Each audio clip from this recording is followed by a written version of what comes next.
Wanted to show you the sleeping bulldog, and she's snoring. So we're gonna knock out this chorus real quickly. We're gonna make a quick comp, and you might ask yourself, why can't I just stop and record and punch in and stop and record and punch in and just have one simple track? You can. This is just the process that I like. I like to just close my eyes and play the song and feel it, and then go back, make a new playlist, feel it, play it again. It kills my groove for me to stop and have to sing and punch in and stop and sing or play and punch in. I like to get in the groove of the song and know, okay, that was a good chorus, but I was flat on that note or something like that. Or like with this, I played it 3 times. I wasn't happy with my first performance, so I'm not even going to look at that one. Take 2 was pretty good, but I screwed up the ending. So I have 3 playlists. I went to our same original ones. Here's AGT 1. And I'm not going to use it. Here's AGT2. I am going to use it. And you'll notice that I made markers for each like lyric of the song just to kind of cue myself so I know where I'm editing. So I'm going to take it from exactly where I punched in all the way up to, and I'm floating in the most peculiar, that part. So I'm going to, how do I get my mouse right here at this punch point? I hit the tab key. And you'll notice I'm going to zoom in, command bracket, and I'm using the 2-finger scroll left to right on my mouse pad, and I hit the tab key, and then there is my seam. So wherever you click, if you hit tab, as long as this right here, this little button is not on, this is called tab to transient. What the hell does that mean? That means it's really great when you're editing drums because it's going to tab to the next waveform. So watch this. I'm going to turn this on.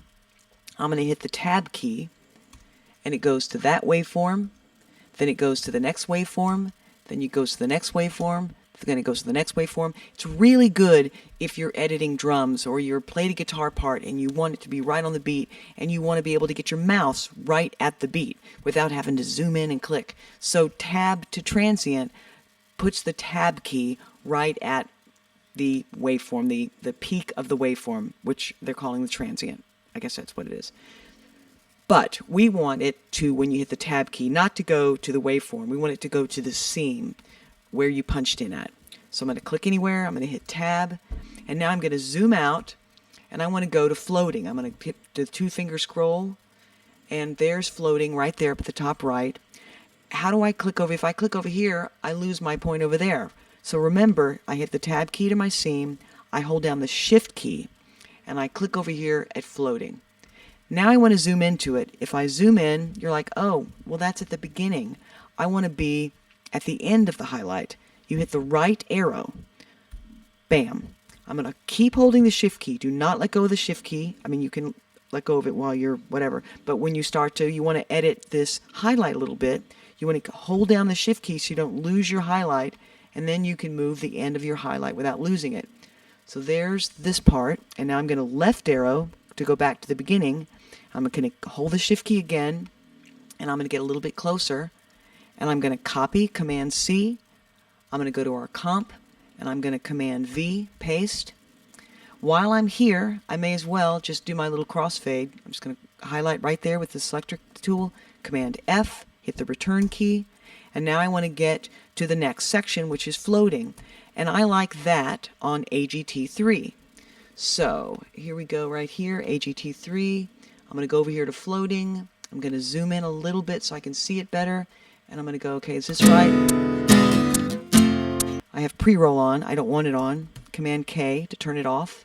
So it'll start right where I click. If I have pre-roll on, it's going to start a bar before where I click, or 2 bars, whatever you have selected. Floating in the most peculiar way, and the stars look very different today. Okay, so on today, which is right there, I'm going to take floating, I'm going to highlight, I'm going to copy, and I'm going to go over here to our comp, and I'm going to paste. So you'll notice here, there's a little space. I'm going to click right here, and I'm going to zoom in, Command bracket, and I go, oh crap. So what do? I grab my trimmer tool, and I say, all right, what I meant was this. So I can take that to there, but that's not what I want. I want the downbeat of that other one. So there we go. That's pretty good. I'm going to grab my selector tool. I'm going to highlight that. I'm going to Command F to crossfade. I'm going to zoom out, and now we're up to, I'm going to punch in on the word today, and I'm going to come into the next part. I'm going to get my chart over to the right, move my screens around so I can see what I'm playing, and we're going to record, here am I sitting in my tin can, and then we're done, and then we're going to do some effects and some vocals. So let's get going.